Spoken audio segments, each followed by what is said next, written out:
আল্লাহ তাআলা যতদিন চান ততদিন মায়ের গর্ভের মধ্যে সন্তানটা রাখেন।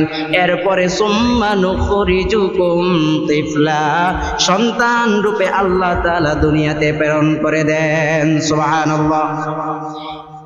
আল্লাহ তাআলা বললেন যতদিন আল্লাহ চান ততদিন মায়ের পেটের মধ্যে রাখেন।